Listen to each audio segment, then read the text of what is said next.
तो गाइस कैसे हो आप सब लोग। फॉरसेकन क्राउन के एपिसोड 10 के साथ हाजिर हो। तो लास्ट एपिसोड के एंड पे हमने देखा था कि जियांग भाई और जियांग नैन जो होते हैं वो दोनों वहां पर अपनी पावर्स को रिलीज करते हैं। वहां पर से पहले तो भागने की कोशिश करते हैं, फिर साथ ही जब उन्हें पता चलता है कि वो यहाँ से भाग कर नहीं जा पाएंगे क्योंकि दूसरी तरफ से हमारा हीरो जो होता है वहां पर उस स्पेशल टेक्निक जो कि वही टेक्निक जो होती है जो कि दूसरी तरफ से जियांग भाई और जियांग नैन यूज कर रहे हैं उसको 108वें लेवल तक मास्टर कर चुका है। वो दोनों के ऊपर अपनी तलवारों के साथ अटैक करता है। तो जैसे वो स्वर्ड फॉर्मेशन के साथ उनके ऊपर अटैक करता है तो वो तलवारें जो होती है उनकी बॉडी के अंदर दंसना शुरू हो जाती है और वो दोनों ब्रदर जो होते हैं वहां पर एक दूसरे की पीठ के साथ पीठ जोड़कर खड़े होते हैं, लेकिन दोनों वहां पर तलवारों के साथ हिट होने के बाद सेम टाइम के ऊपर मर जाते हैं। उनके मरने के बाद वो दो सोल्जर जो कि वहां पर शामू के साथ फाइट करने के लिए फॉर्मेशन के अंदर गए थे वो बाहर आते हैं और कहते हैं यंग मास्टर प्लीज हमें माफ करिएगा। उस फॉर्मेशन के अंदर ट्रैप होने के बावजूद भी वो शामू काफी ज्यादा पावरफुल है, हम लोग उसका मुकाबला नहीं कर पाए, हम लोग उसे नहीं हरा पाए। तो इसी के साथ ही वो कहता है कि हमें यहाँ पर इस बात की बहुत ज्यादा शर्मिंदगी है, प्लीज हमें माफ कर दीजिएगा, हमें माफ कर दीजिएगा, हमें इस बात की बहुत ज्यादा शर्मिंदगी है कि हम यहाँ पर इस मिशन को पूरा नहीं कर पाया। तो लू चेन कहता है कोई बात नहीं, मैंने सिर्फ तुम्हें वहां पर प्रैक्टिस करने के लिए उस वर्ड फॉर्मेशन के अंदर भेजा था, मुझे पता था कि तुम शामू को नहीं हरा पाओगे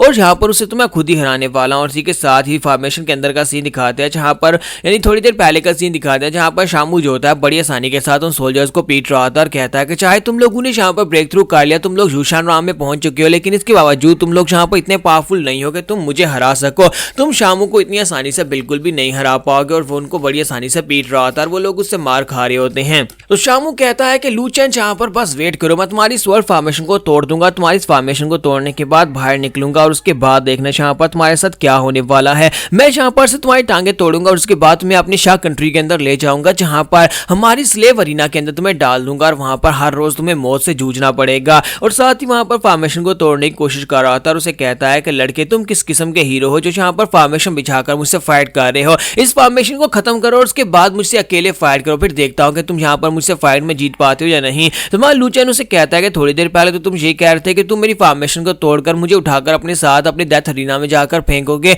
जहां पर हर रोज मुझे मौत को देखना पड़ेगा और मैं यहाँ पर तुम्हारी फॉर्मेशन को क्यों खोलूं, मैं यहाँ पर तुम्हें आजाद क्यों करूं। तो शामू से कहता है कि अपनी बकवास बंद करो, तुम सिर्फ और सिर्फ एक डरपोक हो जो कि यहाँ पर फॉर्मेशन बनाना जानता है, जिसने मुझे फॉर्मेशन के अंदर ट्रैप कर दिया और तुम इस फॉर्मेशन के पीछे छुप रहे हो। तो लू चेन उसे कहता है कि तुम्हें क्या लगता है कि मैं यहाँ पर तुम्हारी बात सुनने के बाद इस फॉर्मेशन को ओपन कर दूंगा, तुम यहाँ पर ये कह रहे हो कि मैं फॉर्मेशन के पीछे छुपा हुआ हूँ, लेकिन क्या तुम यहाँ पर अपनी कल्टीवेशन बेस को नहीं देखते, तुम यूशान राम में, जबकि मैं भी सिर्फ और सिर्फ ट्रांसेंडेंट राम में ब्रेक थ्रू ही किया है, यानी कि मेरी कल्टीवेशन लेवल तुमसे काफी ज्यादा लोअर है और तुम यहाँ पर मुझे कह रहे हो कि मैं डरपोक हूँ यहाँ पर फॉर्मेशन के पीछे छुपा हुआ हूँ। और इसी के साथ ही शामू से कहता है कि हाँ क्यों नहीं, बहुत ही जल्दी तुम्हारा बाप भी मरने वाला है, मेरे डैड जब उसको मार डालेंगे तो उसके बाद देखना तुम्हारा चेहरा देखने लायक होगा, वो यहाँ पर आएंगे इस फॉर्मेशन को ओपन करेंगे और उसके बाद मैं अपने हाथों से तुम्हें मारूंगा। और साथ ही वहां पीछे ग्राउंड के ऊपर आकर एक डेड बॉडी गिरती है। तो जैसी डेड बॉडी वहां पर गिरती है तो शामू से कहता है लो तुम्हारा बुढ़ा खूसट बाप यहाँ पर मर गया है, अब जरा जल्दी से इस फॉर्मेशन को ओपन करो ताकि तुम्हें भी यहाँ पर मारा जा सके। तो शामू वहां पर काफी ज्यादा खुश हो रहा था कि उसे यही लगता है कि यहाँ पर किंग जियांग और किंग शाह दोनों ने मिलकर यहाँ पर किंग लू को मार दिया है। लेकिन इसी के साथ ही लू चेन उसे कहता है कि मेरे बाप का स्किन कलर तो ऐसा बिल्कुल भी नहीं है, ये कालिया तो तेरा बाप लगता है, जरा गौर से देख, मुझे लगता है कि ये किंग शाह है, यानी ये तुम्हारा ही बाप लगता है। और इसी के साथ ही शामू जो होता है जब वहां पर उसे गौर से देखता है तो वाकई में किंग शाह ही होता है। तो वो कहता है कि ऐसा कैसे हो सकता है, तुम्हारे फादर ने यहाँ पर किंग शाह को कैसे मार दिया। तुम्हारा लू चेन उसे कहता है कि तुमने यहाँ पर क्या सोच लिया था कि मेरा बाप इतना ही कमजोर है, वो किंग लू है और वो इतनी आसानी के साथ यहाँ पर इस जैसे कचरे से बिल्कुल भी नहीं हारने वाले थे। और साथ ही वो फॉर्मेशन को डीएक्टिवेट करता है और कहता है कि चलो फॉर्मेशन को हटा देता हूँ ताकि तुम यहाँ पर अपने बाप के लिए यहाँ पर थोड़ी देर बैठकर रो तो लो। और फॉर्मेशन को वो ओपन करता है तो वो जल्दी से भागता हुआ अपने बाप के पास चला जाता है, जाकर उसे अपनी गोद में उठाकर जोर जोर से चिल्लाना शुरू कर देता है और कहता है कि नहीं डैड तुम यहाँ पर नहीं मर सकते। और दूसरी तरफ की फाइट दिखाते हैं जहाँ पर हमारे किंग लू जो होते हैं अभी भी किंग जियांग के साथ फाइट कर रहे होते हैं और वो एक डेडलॉक होती है। तो इसी के साथ सोल्जर्स होते हैं वो लू चेन के पास आते हैं और कहते हैं कि मास्टर अब यहाँ पर क्या होगा। हमारे किंग लू जो है वो किंग जियांग के साथ काफी देर से फाइट कर रहे हैं, काफी देर हो चुकी है उनसे फाइट करते हुए, लगता है कि ये डेडलॉक में है, यानी कि ये फाइट जो है इतनी आसानी से खत्म होने वाली नहीं है। तुम्हारा लू चेन कहता है कि तुम लोगों को यहाँ पर परेशान होने की जरूरत नहीं है, हमारे किंग लू ने यहाँ पर किंग शाह को मार दिया और अब यहाँ पर किंग जियांग की बारी है, बहुत ही जल्दी वो भी यहाँ पर ग्राउंड के ऊपर गिर जाएगा, आज यहाँ पर जीत हमारी होने वाली है। और इसी के साथ ही किंग लू भी वहां पर नीचे उतर आते हैं। तुम्हारा लू चेन कहता है लो मैंने बुढ़े खूसट का नाम लिया और बुढ़ा तो नीचे उतर आया है। और इसी के साथ ही वहां पर किंग लू के हाथ में दिखाता है कि उन्होंने किंग जियांग को पकड़ रखा होता है, किंग जियांग भी मर चुका होता है, सभी सोल्जर्स बहुत ज्यादा हैरान होते हैं, फिर साथ ही खुश होकर कहते हैं हमारे किंग लू तो बहुत ज्यादा माइटी है, जिन्होंने यहाँ पर दो किंग्स को मार दिया,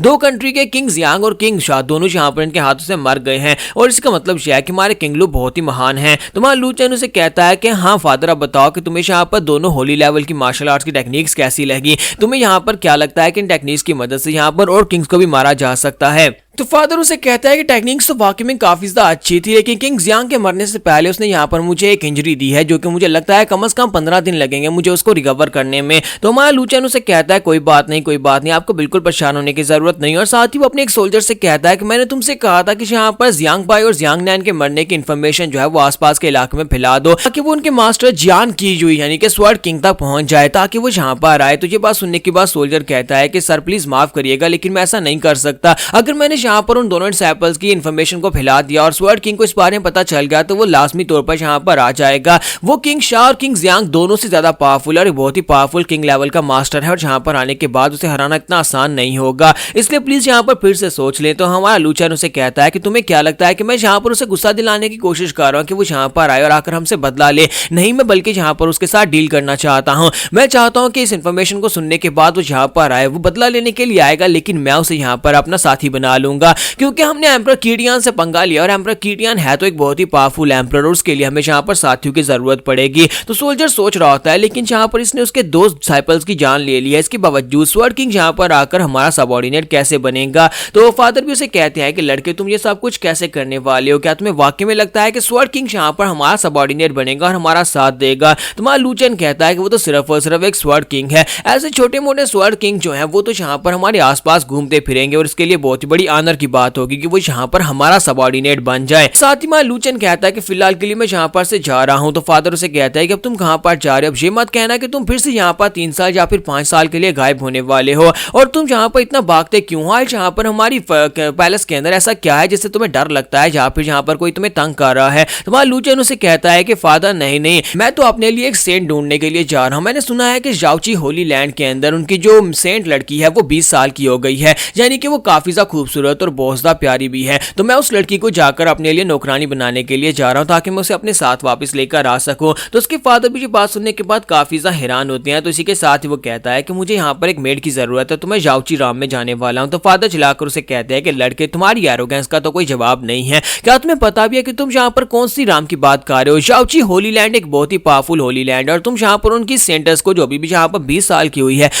तुम उसे अपनी नौकरानी बनाने के बारे में सोच रहे हो? तुम्हें क्या लगता है कि वो सेंटर्स वहां पर चूड़ियां पहनकर बैठी होगी कि आओ और आकर मुझे अपनी नौकरानी बना लो? वो एक वॉरियर है। तुम्हारा लूचन अपने फादर से कहता है कि वो मेरी जूनियर सिस्टर है, मैं वहां पर जाकर उसे कहूंगा कि मेरे लिए कप में ड्रिंक डाले और चाय डाले, क्या इसमें बुराई क्या है? क्योंकि वो जूनियर सिस्टर है, तो जो लड़की यहाँ पर आपके लिए चाय और वाइन डालेगी वो आपकी नौकरानी तो होगी। आपको बिल्कुल परेशान होने की जरूरत नहीं है। और इसी के साथ ही यहाँ पर नेक्स्ट सीन जाओची होली लैंड का ही दिखाया जाता है कि हमारा लूचन जो होता है वहां पर से अपनी नौकरानी लेने के लिए पहुंच जाता है। तो यहाँ पर हम लोग अपनी एपिसोड 10 का एंड करेंगे, और नेक्स्ट एपिसोड में देखेंगे कि हमारा लूचन को यहाँ पर और क्या दिक्कत होने वाली है, क्योंकि एक सेट इतनी आसानी के साथ उसकी नौकरानी नहीं बन जाएगी।